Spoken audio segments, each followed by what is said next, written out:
Hello, everyone, and welcome to Context. This program is brought to you by the Idaho Humanities Council with funding from the National Endowment for the Humanities. The views expressed here today do not necessarily represent those of the IHC or the NEH. My name is Johanna Bringhurst, and joining us today is Dr. Alexandria N. Ruble. Dr. Ruble is an assistant professor of European history at the University of Idaho. She earned her Ph.D. from the University of North Carolina at Chapel Hill in 2017. Her research focuses on Central Europe, Germany, Nazi Germany and the Holocaust, the Cold War, and women's and gender history. Her first book, Entangled Emancipation, Women's Rights in Cold War Germany, was published in December 2023 by University of Toronto Press. Dr. Ruble, thank you for joining me today. Yeah, thank you for the invitation. I'm really excited to do this. So your research as a European historian has focused on Germany, the Holocaust, the Cold War, and women's history. What interests you about those ideas and that time and place? Yeah, thank you for that. I'll kind of start with my origin story, if you will, well, I initially became interested in post-war Europe and Germany and also, Nazi Germany and the Holocaust while I was studying abroad in Prague for a semester. And while we were there, we visited a few concentration camps, including Auschwitz, and that certainly opened my eyes more to the horrors of the Holocaust and what Nazi Germany had done to Europe, beyond what I'd already read or what I'd already learned. But the other thing that I think was really transformative for me was that we visited cities like Berlin and Dresden. And going there and kind of being on the ground and also being in Prague, which was under the Eastern Bloc during the Cold War, I think really opened my eyes to just the post-war recovery that happens. And it raised a lot of questions for me about how Europeans and Germans specifically, at that point, I was also minoring in German, so I had some interest in the culture and the language. But it raised all these questions for, how did Europeans and Germans begin to recover from such vast destruction that was wreaked upon their continent? And I wanted to find answers to those questions. And I was very struck by a couple different things, but one of the things that really I think stuck with me at that time was this argument that Germans had somehow managed to find the right balance after the war, that they had learned from the mistakes of their destructive Nazi past, that they could find stability and democracy while also being economically prosperous, that somehow they could lead Europe into an era of peace and that they would no longer go to war anymore. Um, and of course, then the Cold War adds this other layer to that because it does divide Germany into two states, somewhat artificially. So for my own research, this provides a really interesting perspective because we can trace how a place with a common legal, political, and cultural background ends up going on divergent paths and then how it comes back together. So that's all to say that, then I kind of found this other lens of what role do women and gender play in that process of recovery. And in post-war Germany, there are an estimated 7 million more women than men. And they were called the Trümmerfrauen, the women of the rubble. They would literally go out in the streets and pick up the rubble and start rebuilding Germany.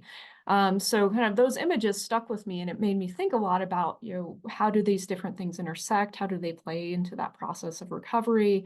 What role does that play, and especially in West Germany, of democratizing the state and so on?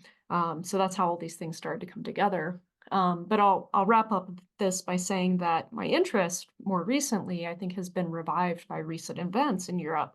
And these are starting to raise new questions of not how did Europe become stable, but rather can Europe and Germany specifically maintain that stability? Will Germany be drawn into another continental or global war? And what is that going to mean for it going forward? You sound like the quintessential historian looking at issues today by going back in time to see what knowledge we can gain. So you Absolutely. have written quite a bit about women's rights in the East and West Germany after World War II and during those early years when the Cold War was heating up. Before the Nazi Party took control of Germany in 1933, what rights did women in Germany have? What was life like for German women? Yeah. So prior to 1933, women's rights were fairly limited in Germany in many ways. So in my specific research, I look at civil law and I look at the Civil Code, which was passed in 1900, or rather, it was passed in 1896. It's implemented in 1900. So in that particular realm of law and of society, women, married women specifically, were treated as second-class citizens. So just as a few examples of what that very patriarchal law puts into place. Husbands could make all decisions for their wives. Married women had no control of their own property. They technically didn't have full custody of their children either. So they're essentially treated as dependents of their husbands rather than full citizens. There are some other things too. They could only work if men, and at that stage work part-time, if men gave them written permission. So you could go down the list, but these are very restrictive laws. And so in that regard, married women especially are not granted any kind of equality before the law. Um, in other regards, though, at least in that same time period, women were gaining more rights. In 1908, for instance, women were finally allowed to join political parties for the first time. Prior to this point, women could join like independent women's associations, and usually those would be linked in some way to a profession or maybe a specific like advocacy cause. But for the most part, women weren't allowed to be formally politically engaged. But even at that stage, they could join political parties, they still couldn't vote. So that doesn't come until 1919. So after World War I, and at the beginning of the Weimar Republic, that women are finally granted the right to vote. And at this point, they're also granted the right to enter public office, to serve in government. Um, and so in that regard, women's rights are changing on some fronts. They're not changing everywhere. So this creates a bit of a discrepancy. Um, in terms of thinking about what life was really like for German women on the ground, I would say that that varies quite a bit by social class, for one thing. It could also depend a lot on, especially in a post-war environment, whether or not their husbands came home, if they were now single, if they were widowed, if they had children. All of that could matter quite a bit for women. Um, in some of the research I've done looking at married women and to what extent civil law affected their lives, again, for some women, depending on their political or their social class background, the law, even if it said, for example, men have the right to restrict their wives from working. For some couples, especially if they were working class, that simply wasn't a reality. The reality was she was going to go work, right, in order to support the family. So in some cases, we find that they just were not following what the law said. For other milieus of society, they were following the law to a T. So. Under Nazi rule, what rights did women have and how were women viewed? Yeah, so then thinking about kind of the next stage of German history, if you will, there's a few ways to think about how Nazis viewed women. Certainly, they viewed women across the board as inferior to men, at least in the public sphere. Hence, removing the rights that women had gained in the prior decades under the German Empire and then under the Weimar Republic. And these rights, in many ways, had started to level the playing field. I won't argue that they were any way close to leveling it, but they had started to. So under Nazi rule, women's rights were restricted. So for example, the women's associations that I'd referred to in my last response, those were formally dissolved, and the only organization that women could formally join were the Nazi women's organization, the Frauenschaft. So at this stage, too, women were no longer allowed to serve in public office in any way. They were completely removed from the government or positions of leadership. So, largely speaking, the Nazis relegate women to the private sphere. And there's kind of this famous phrase, right? The children, kitchen, church, right? The three Ks. This isn't necessarily a new idea in Germany. This is something that had originated under the German Empire. But we most associate with the Nazis, and they're the ones who take this to its right to its extreme. So, going along with that, right, the Nazis are, they're reducing women very much to this kind of private domestic sphere, but they're also thinking about women largely in reproductive terms. And from their perspective, according to their ideology, racially pure, and the scare quotes are very important here, racially pure women only serve their nation by reproducing and becoming mothers. And they incentivize this through a number of ways, through subsidies, even through medals for women who, had abundant families. And so I think it's also important too, thinking about how they viewed women, to understand that for so-called racially impure women, that they viewed these women as a threat to their regime. So their reproduction, their ability to marry was very much restricted, particularly if they were married to Jewish men or planning to marry Jewish men, and vice versa. Jewish women were in many ways restricted.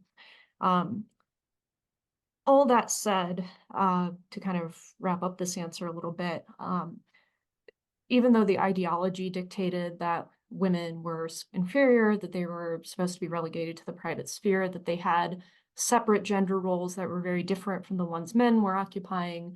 Men were the brave soldiers, right, who were martyrs, who were sacrificing themselves for the nation. The Nazis still yielded to pragmatism at certain points, especially as World War II goes on. So even though, for example, women were largely encouraged to leave the workforce at an earlier stage in the Nazi regime, they were encouraged to be the caretakers, as well as more men went off and became casualties of war. The Nazis lifted some of those restrictions in order to make sure that women could work in factories to continue the war effort. So, there's a certain sense there that the ideology isn't what dictates everything all the time. Right. There's practical considerations. Absolutely. When the war ended in 1945 and the Nazi Party lost power, Germany, as we know, kind of split into two different nation states. What happened with women's rights in East Germany and West Germany? Yeah. Well, this is the subject of my book, so I think that this is a rather remarkable story. But I will say that there's about, I would say, like 3 different layers to kind of understanding what happens to women's rights after 1945. And the first thing that when I started researching this project that really struck me, that was just so remarkable, is that in both states, when they finally formally separate in 1949, they pass these new provisional constitutions, and both states have constitutions with an equal rights clause embedded in it. And many states in the United States didn't even ratify that, right? We don't have an equal rights clause in our own constitution. So that was really really eye-opening to me. But both of them include this equal rights clause that says, almost verbatim, it's the same phrase, men and women have equal rights. So the highest laws of their respective lands in 1949 are already promising this to their citizens.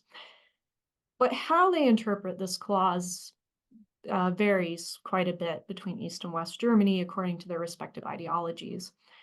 So in East Germany, for instance, this is a communist state, right? It is a one-party state. There's more, I would say, not maybe to a complete sense, but there's more of a sense of equality in that both men and women are expected to work full-time. They are both expected to be equal caretakers of their children. They're both expected to contribute to domestic duties. That doesn't mean that it always plays out that way on the ground, as some of my research shows, but there is, in terms of the law, there, right, the way that the law is written, that is the expectation, and there are certain incentives in society. There's always a higher number of women in full-time positions in East Germany. That's not barred by law, for instance.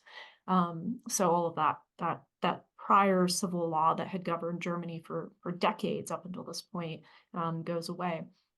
In West Germany, however, the laws, even though the Constitution says that men and women are supposed to have equal rights, civil law in the 1950s, it's expanded, so they do get rid of some of the provisions I had referred to earlier, such as men could make all decisions for their wives, but they retain some of the other provisions.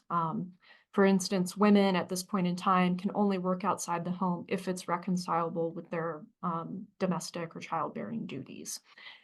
So in some senses, we're seeing women in the West gaining more rights. In some ways, we're not. And that's because the governing ideology of the liberal, democratic, and capitalist West Germany was that, according to them, they're restoring society to a very traditional structure. So if East Germany is all about, we're creating something new, we're creating something radically egalitarian and different, this is what the Eastern Bloc and this is what the Soviet Union are doing, the West is going in the opposite direction of saying, we're returning to tradition, we're returning to our roots. Therefore, we are implementing a male breadwinner family model with a female homemaker and then later on part-time worker. So we start to see women's rights going in very different ways. But the third thing is that, as I've alluded to too, is that women's rights don't always match with what the law, right, is dictating. Um, and it's fascinating because even in East Germany, which is kind of, as I've said, they're arguing that they're creating something totally new. There's a lot of older generations of men and women who, at this point in the 40s and 50s, they've already lived through several decades of German history. They're not interested in changing their behaviors or practices. They're not interested in being so-called good socialist citizens. So in these cases, we see a lot of them still adhering to these old gender roles, to these kind of culturally conservative beliefs. I have one case in my book of a young woman. She's probably in her early 20s, I would say in the late 1960s. She goes off to university and she gets pregnant. She's not married. But her parents tell her, well, you have to keep the baby and you have to marry the father. The way that the law is written, she doesn't have to, right? All of that, right, has been thrown out. So she's very set on, oh, I'm this young woman who's grown up in East Germany. I'm just gonna raise the child on my own. The state will support me. I don't need to stay with the father. But her parents really push her. So you can kind of see in that case that even though legally speaking, she doesn't have to do any of these things anymore, they're still very much governed by that kind of mindset. By tradition. Yeah, absolutely. Who were some of the central figures at this time that were involved in these changes? Yeah. I think what's really one of the things that that some of my research shows is that there's still very much a vibrant women's movement at this time. That's one of the things that I find very exciting. And that was something that even when I was starting to look into this project, I kind of said, we know a lot about like the Weimar era, the suffragists, right? Even if we think about American history or British history, we see that a lot. We know a lot about the 1970s and kind of the second wave feminists that come out of that. And I kept saying, there's like this gap. I don't know what happens to women in the 40s and 50s. And what was exciting to me was to see that all these women who survived the war kind of come out of the woodworks and decide to begin advocating for women's rights. So one particular figure who probably doesn't get as much attention as she should, but who's really critical here is Elizabeth Selbert. So she's on the West German side. She's a lawyer. She manages to keep practicing law throughout the Nazi regime. So she's kind of an unusual figure in that regard, and that she was able to stay employed. Her husband, however, was fired from his job. He was a political opponent of the Nazis. And she is one of the people that they call upon in 1948, 1949 to participate in the constitutional conventions that they're having in West Germany. And she's actually the one who proposes this phrase, men and women have equal rights. So she becomes this integral figure to pushing that forward and to arguing against opponents in West Germany, or what would become West Germany, in the Western zones, to make that happen. And she kind of fades into obscurity after that. I think she runs for political office and ends up not getting elected or something. But she's such an important figure that I feel like we should know more about her. On kind of her counterpart, if you will, on the other side, is this woman named Hilda Benjamin. And she's a fascinating character. So she joins the Communist Party very early on, like in the 1920s. She gets a law degree, which at that time she was one of the first women in Berlin to get a law degree. She ends up going and working for the Communist Party. During the war, she manages to survive, but it's very, very difficult. But then after the war, she again rejoins the Communist Party and goes to work for the regime in East Germany. And she's kind of a controversial figure because she is a sitting judge on some of the show trials that East Germany had. She has this horrible nickname, Red Hilda or Bloody Hilda, because she was as part of this dictatorship, she was persecuting political opponents in East Germany. So I don't want to exonerate her in any way because she's actually has this very terrible past. But at the same time that she's doing that, she's also kind of diving back into her past as a women's rights activist. And similar to Elizabeth Selber in the West, she starts rewriting laws. She starts advocating for equal rights for women. And she manages to end up becoming Minister of Justice because on June 17th, 1953, there are the kind of infamous uprisings in East Germany where and it comes up to, I think, somewhere around 1 million or maybe a little more than 1 million East German workers protest essentially a series of decrees that are put in place in East Germany. And they're basically protesting for workers' rights is the most simplistic answer to that. They take to the streets, they go on strike. And this is an enormous affront to the East German dictatorship. And as it happens, trying to suppress this, the East Germans call upon the Soviets to aid them. They send in tanks, they suppress the uprisings. That's the end of it. But over the next couple of weeks, there are several East German leaders and government ministers, including the Minister of Justice at that time, Max Fechner, who openly dissent from the East German regime's decision to suppress those uprisings as violently as they did, because they are violent. They send in tanks, they arrest people. I mean, it's this horrific moment in East Germany. And it's very much on the global stage. West Germans are like watching over well, at that point, the Berlin Wall is in place, but they're watching over the border, right? They can see this happening. They see these tanks rolling through. And so because that Minister of Justice dissents against the regime's decisions, he gets kicked out of his position, and that creates an opening for her to step into that role. So they appoint her Minister of Justice. And it's through that capacity that she is able to push through some of these reforms to civil law and to really open up women's rights in East Germany in a way that her predecessor had not been pursuing. So those are a couple of the figures who pop up. There's certainly more, but those are our big ones. I had no idea that a woman was in the cabinet in East Yeah. Germany. That's really interesting to hear. I mean, it sounds like she was a controversial character.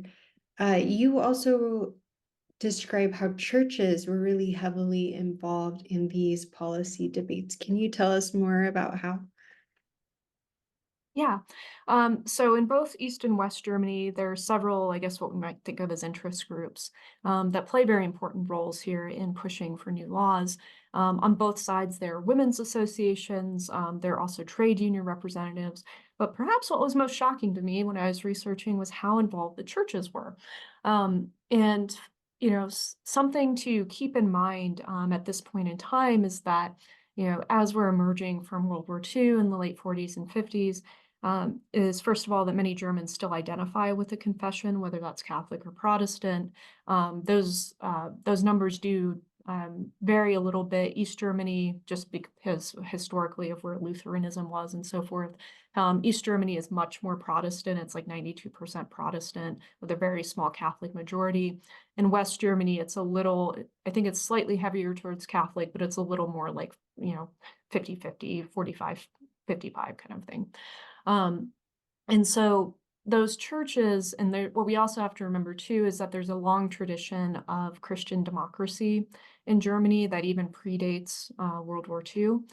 So if we go back to the Weimar Republic, there's a Catholic Center Party. There's a number of parties that are linked to the Protestant Church.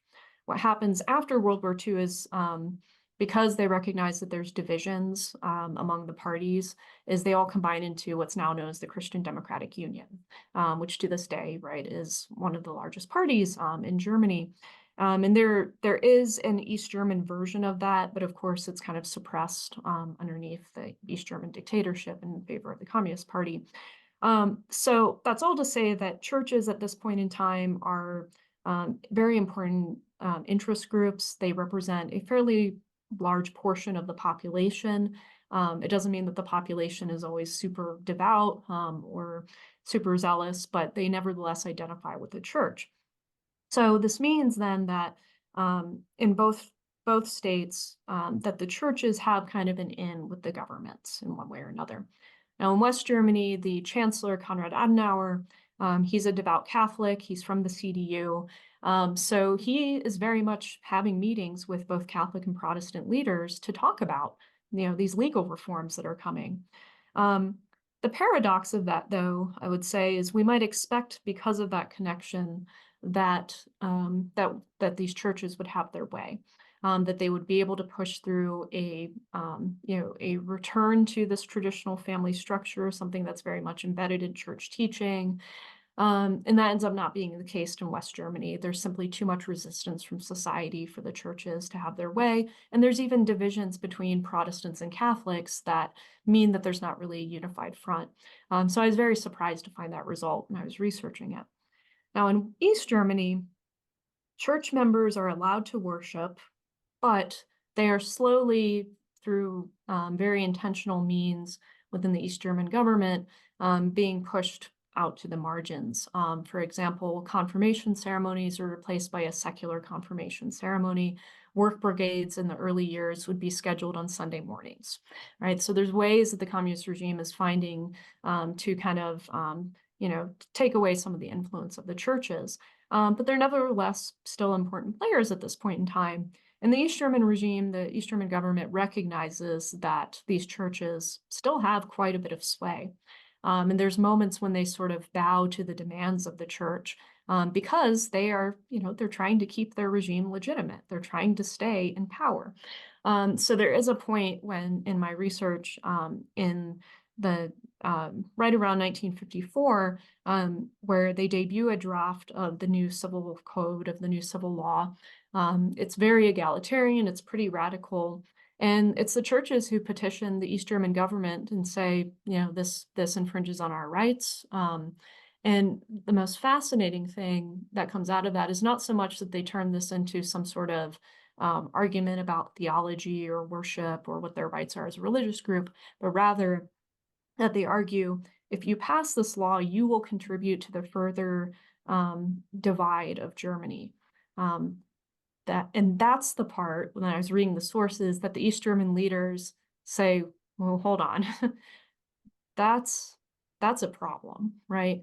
That we don't want to be seen as the ones who are further dividing Germany, but rather we want to constantly accuse West Germany of doing that, right? That they're the ones who've created the situation. So that's the moment that gives East German leaders like Hilde Benjamin pause. And that's the moment where they say, you know what, we're going to shut down these discussions. We're going to shut down these reforms. We're going to return basically to the drafting board. And we'll figure things out from there. And so they basically, they shut down all public discussion of it.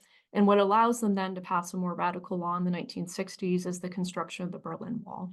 Once the Berlin Wall goes up, once their citizens can't escape to the West, then they have an opportunity to pass more radical reforms. So in both cases, the churches have this kind of paradoxical effect. You might expect in East Germany, where they were being somewhat suppressed, that they wouldn't have any kind of effect on the regime, but they do. And in West Germany, you would have expected them to have an enormous effect on the regime, and yet they have a sort of muted effect that we don't really necessarily anticipate in the beginning.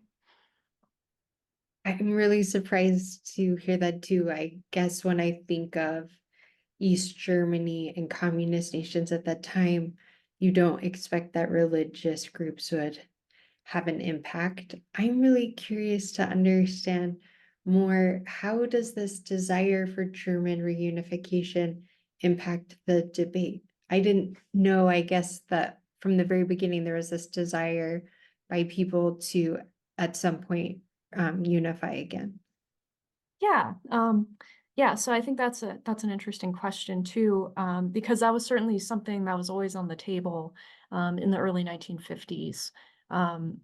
There were discussions about what might happen if Germany reunified at that stage, what would be necessary for it to reunify, under what conditions. Of course, at this point, Stalin is still alive, and there's no way that he's going to give over territory to the West, right, and vice versa.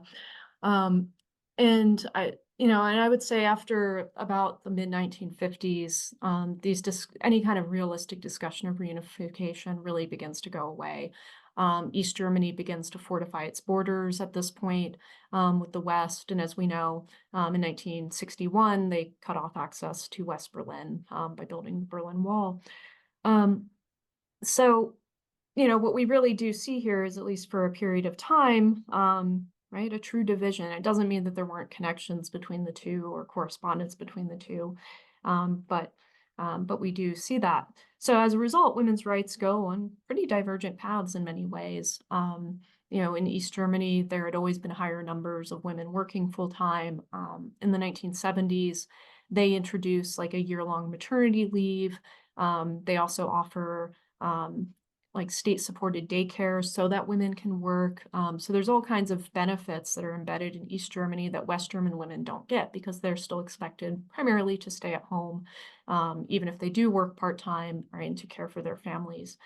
So what's interesting then is when we do get German reunification in 1990, is this does end up having an enormous effect on women's rights in some ways. And essentially what happens at this point is East Germany is sort of subsumed into the West German model. So all those rights, there's never any discussion of how can we kind of incorporate parts of East Germany, but rather all those rights go away. So the state-supported daycare, the maternity leave at this point, all those things that East German women had come to expect, that goes away practically overnight. On the other side, though, within some spaces, such as the women's movement, we do see some East German women, kind of finding new spaces in those movements. They had never really been allowed to have an independent space like that to discuss their concerns as women in East Germany. You could join like the East German Women's, there's a Democratic League of Women. They could join that, but that's a state-sponsored organization, right? It's always something that's very much tied to the agenda of the state. So for some East German women, it's liberating in a sense that issues that were very much kind of pushed under the rug in East Germany can now be discussed in these sort of groups. But but some of their rights that were granted to them by the state went away. I'm so surprised. I have to say it's really interesting to hear that East German women had maternity leave, had state-sponsored childcare. I think that is contrary to what we expect based on how we look at that history. Why is it important, do you think, for us to study women's rights in different places and different time periods? Yeah. Well, I mean, I think now we're in 2024 and women's rights are either under attack or they're just not particularly developed, right, in many countries around the globe in many ways. And for those of us, at least who live in countries like the United States, where our mission, ideally, right, is to guarantee equality to each and every citizen, then we have to research, we have to understand what legal and political and social mechanisms are at play that are making equality impossible, right, for everyone.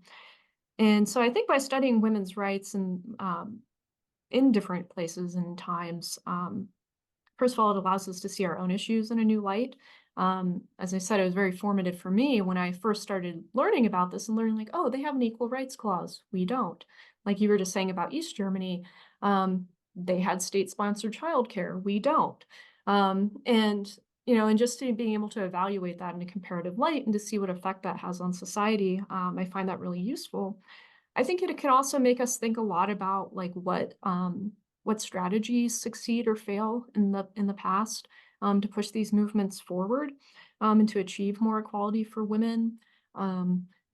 Something that has very much informed my work is if we look at like women's movements in the 70s and 80s, the strategies and the arguments that they were making were very different from the women in the 40s and 50s. And I've even heard kind of the criticisms from women of that generation saying, well, my mother's generation just didn't do enough. They should have taken to the streets. They should have done this. They should have protested. But they also are, in that sense, are lacking a sense of the context of the time. It was the 1940s, a war had just ended. Women were trying to get food on the table. Some of them didn't know if their husbands were going to come home. Some of them had children they had to support. They were shouldering a lot. And so when we think about the different contexts of that time, it's like, well, they did what they could. For some women, that meant writing a petition to their parliamentary representative. For some women, that meant, joining a women's association that were allowed to reform after 1945. That doesn't make their work any less legitimate, and it doesn't mean that what they were fighting for was in any way less legitimate. So, I think it makes us think about, why does that succeed at that point in time? What might be other ways to pursue? What other strategies might be useful? But the other thing too is, like, even though we're seeing a lot of differences between different women's movements and their approaches globally, I think it also allows us to see commonalities in our experiences. And so I think that's also very helpful too.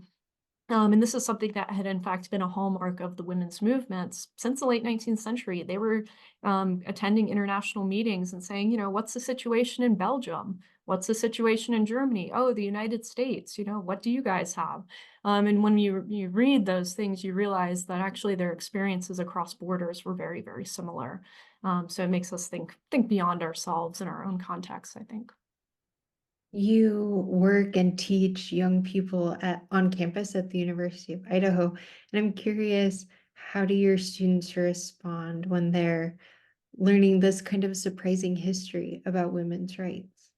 Yeah, I think they're fascinated by it. Absolutely. I just started teaching, our semester just started, so I just started teaching sex and gender through the ages. And my course yesterday, the students were just um, they're just so excited to learn about it because it's so beyond themselves. And, I think one of the interesting things about teaching European history is it's in some ways contexts that they're less familiar with. But that also kind of grants I think for many students, they're very open-minded about learning something new that they've never really thought much about before and comparing that to their own experiences. So I think it's been a very positive experience. Yeah. I'm so glad to hear that. Thank you so much, Dr. Rubel, for being here today. This really is such a surprising chapter in that time and place in history, and obviously it doesn't impact how we are looking and talking and thinking about women's rights as we start out 2024. Yeah. Well, thank you for the invitation. I really, really enjoyed our conversation. Thank you. We'll have to talk again soon. Absolutely.